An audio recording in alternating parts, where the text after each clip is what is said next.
Chapter 3. How the Law Works. The law of identical harvest or cause and effect is impersonal and can be used to bring into your experience anything you can conceive. Since creation is finished, every possible state already exists. Your fusion with a particular state, imagining with feeling what you would experience were you in that state, causes that state to be projected on your screen of space. This law cannot be changed or broken, and always reproduces in your outer world the exact duplicate of any belief you consent to as true. If you would change your world, you must change your beliefs. Since consciousness is the only cause, you cannot blame others for the conditions which presently exist, nor can fate or chance be the cause of that which you are now experiencing. Nothing can alter the course of events in your life except a change in your own consciousness. Whatever is appearing in your world now, although it appears real and an unalterable fact, is a reflection of previous activity in your own consciousness. Therefore, a change in consciousness will reflect that change in the future, just as surely as past beliefs reflect the present. Man is pure formless consciousness, and that which he conceives himself to be is an illusion or reflection of the particular ideas he holds true.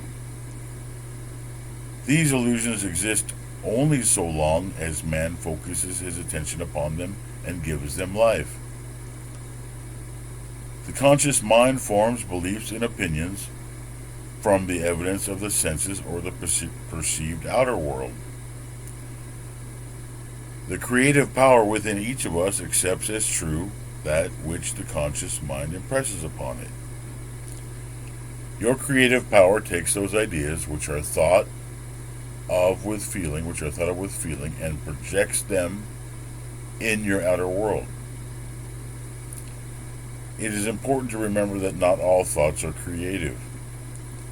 Only those which are believed to be true, or which are joined with feeling, create the circumstances and events that you will encounter. Therefore, emotions such as anger, fear, love, or joy are creative. You must guard the emotions which you allow to enter your consciousness, just as you would discriminate in allowing a stranger into your home. You cannot allow negative emotions to fill your mind without suffering the consequences of experiencing the state with which those emotions are joined. Fear of loss brings loss into your world.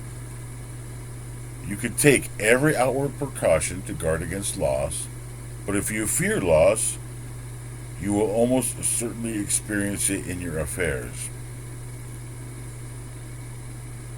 Feelings of love and joy create happy events and loving relationships. Feeling abundant brings riches into your life. A person who is unloving or suspicious and feels that others take advantage of him draws to himself that which he believes. No matter what he does externally, his relationships with others will reflect that which he accepts as true. He may want a loving relationship, but he can draw to himself only that which he is conscious of being. Like literally does attract like. As within, so without. Consciousness is reality, and that which is perceived by our senses and appears so real is but the shadow of that which we believe ourselves and the world to be. Chapter 4. Conscious Use of the Law. At this time, I'm going to talk about who I am and what I am doing. If that sounds ego-centered, it is. There have been 66 books written about who I am. I'm going to quote some statements from a few of those books. You have heard many of these quotes, but didn't realize that they were talking about the being that I am. The first quote is taken from the book of Exodus. Here Moses is talking to God, and he said, "When I go back to the people, who shall I say has sent me?" The voice answers, "Tell them, I am has sent me unto you. That is my name forever, and the name I shall be known by throughout all generations." The Ten Commandments state, "Thou shalt not use the name of the Lord thy God in vain." Shalt not is a command. Shalt not means you must not. It means that under no circumstances must you do it. That name is I am. Now, first of all, we have all forgotten his name. We say I am hundreds of times a day, and we don't know we are using the name of God. Secondly, we try to break the commandment all day long. We pay no attention to what we say following I am. When we say I am and follow it with something we would not like in our world, we are using the name of the Lord, but not in vain. The Bible states we cannot use the name in vain.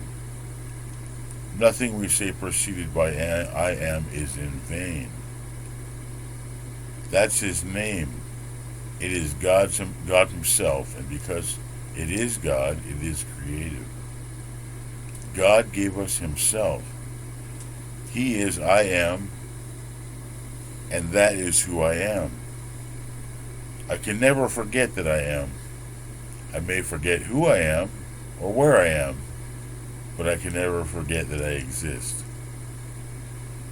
Whenever I say I am is creating something. Prayer is believing that we have already received that which we ask. When I say I am attaching my awareness of being to something. Now you can lie and not believe what you are saying, but you cannot believe something about I am and not create it. We are creating morning, noon, and night by our I am statements.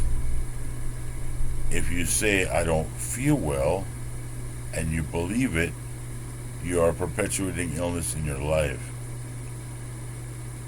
You must change those statements to I feel wonderful. We were taught, let the weak man say I am strong, but you can't say it like a parrot. We have to pray. Say I am, believing that is true, and then we will receive. First, we must be like the watchman at the gate. We must watch every thought that contains I am. If you are observant, you will see that you have created every circumstance and experience of your life. Another important word to watch is if. The conscious mind is very subtle in expressing doubt. We may be able to keep our minds focused on what we want by using positive I statements.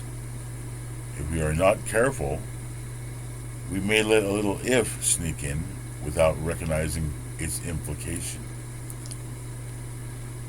We could say, I feel wonderful, but then follow it with, if the pain continues, however, I will see a doctor on Tuesday. Ifs are always followed by something negative, and that is simply doubt creeping in to steal the good seed we have sown. Remove the if word from your vocabulary, as it is not productive of that which you would like to reap. If puts everything in the past or future tense, and I always experience what I believe I am. I am is not future tense. Getting well is not being well. I must believe that I am already what I want to be. Remember, every word that goeth forth from my mouth shall not return unto me void. Do you believe it? In the beginning was the Word, and the Word was with God, and the Word was God. What's his name? I am. So begin to monitor every word. I am that you say. Do you see a pattern? Don't the circumstances of your life reflect what you have been saying? You have been misusing the creative power that is God. I am. Now that you are aware of what you have been doing, watch every word and make it conform to what you wish to bring into your life. Eventually, you will have faith that what you are stating, though there is no outward evidence to support it, is a fact in consciousness and will surely project itself so that you may experience it in the outer. Knowing that God actually became you because he is I am, you must realize that you are using your power to create every time you use that name.